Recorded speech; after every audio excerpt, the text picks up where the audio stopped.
Have you ever narrowed a TOEFL reading question down to two choices, then picked the wrong one? That's not bad luck. The TOEFL uses a handful of predictable patterns to make wrong answers look right. In this video, we'll name the 5 most common ones, so the next time you're stuck between two choices, you'll have a way to eliminate with logic. Most TOEFL reading tips focus on how to find the right answer, and that matters, of course. But a huge part of scoring well is recognizing the wrong answers for what they are. Wrong answers on the TOEFL aren't random. They're engineered to look tempting. Once you can name the pattern behind a tempting wrong choice, you can eliminate it with confidence instead of going back and forth on gut feel. So the recurring idea for today is simple. When two answers feel close, name the trap. Here are the 5 traps we'll focus on. First, too extreme. This is a choice that uses strict words like always or never when the passage uses softer words like often or may. Second, not in the text. This sounds plausible, but the passage never actually states it. Third, wrong detail. This uses real information from the passage, but it answers a different question than the one being asked. Fourth, opposite reversal. This turns the passage's meaning around. A benefit becomes a flaw, or a cause becomes an effect. And fifth, distorted meaning.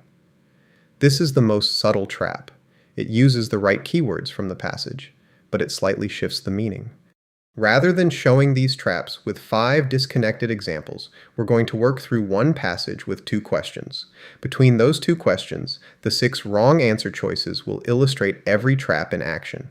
Stick with us through the passage and both questions, and by the end you'll have seen each trap in a realistic setting.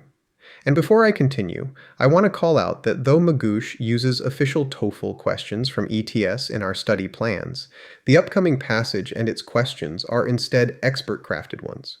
Here's the academic passage about Roman concrete. Go ahead and pause the video to read through it, and then we'll move on to the first question. Our first question is a detail question.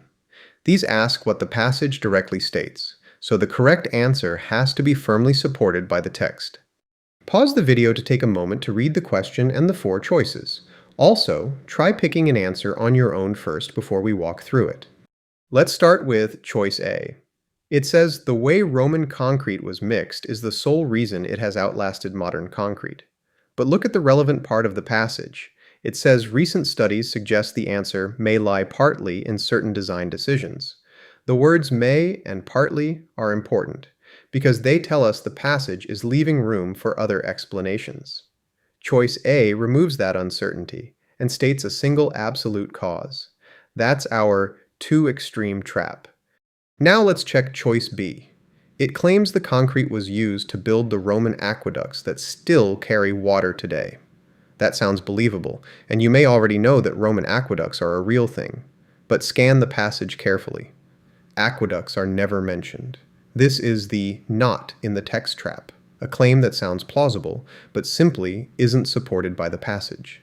Next is choice C. It says pozzolana was quarried near Rome and tuff came from the Bay of Naples region. The passage does mention both ingredients and both places, but look at what the passage actually says. Pozzolana is from the Bay of Naples, and tuff is from closer to Rome. The facts are real, but the sources have been swapped. That's the wrong detail trap. That leaves choice D, the correct answer.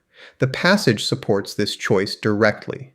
In Roman maritime structures, prolonged contact with seawater triggered chemical reactions that produced unusual crystals, reinforcing the concrete instead of corroding it. Choice D paraphrases this accurately when it says exposure to seawater strengthened the concrete's underlying structure instead of wearing it down. Our second question is a purpose question. These ask why the author mentioned something, so we need to think about the role a detail plays in the passage, not just what it literally says. This question is also going to feature a trap that is more subtle. Pause the video to read through this other question and its answer choices. Think about which one you'd pick as the correct answer and what traps the other choices might be. Let's begin with choice A. It says the small white chunks are a flaw that contributed to the decay of Roman structures on land. But look at the passage. It describes those chunks as the opposite of a flaw. When cracks let in water, the chunks dissolve and reseal the damage. They help the concrete last longer, not fall apart. Choice A turns the direction around, from beneficial to harmful. That's our opposite reversal trap. Choice B is trickier. It says modern scholars have improved on the original Roman mixing process. It uses familiar words from the passage, like scholars and mixing. And it sounds reasonable, since modern researchers could presumably improve old techniques. But reread the passage carefully. It says small white chunks, once dismissed as poor mixing, now appear to be deliberate. The scholars aren't improving anything. They're recognizing that what looked like sloppy work was actually a deliberate Roman design choice. This is the distorted meaning trap, the subtlest of the five, because so many keywords from the passage show up, just not in the right way.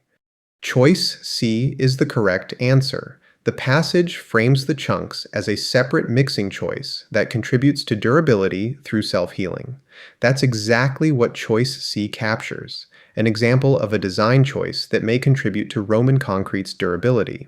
Finally, Choice D mentions differences between Roman and Greek construction techniques. But the passage never mentions Greek construction at all. This is another not in the text trap.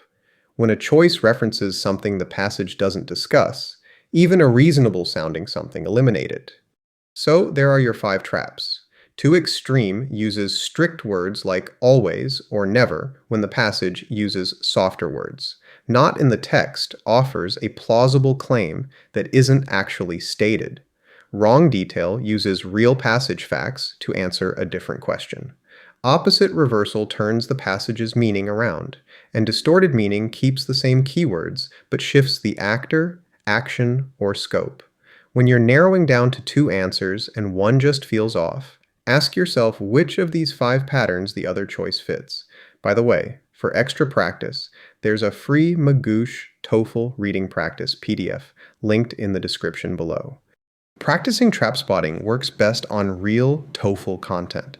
Magoosh TOEFL Prep gives you over 1,300 officially licensed ETS questions, each with its own detailed explanation.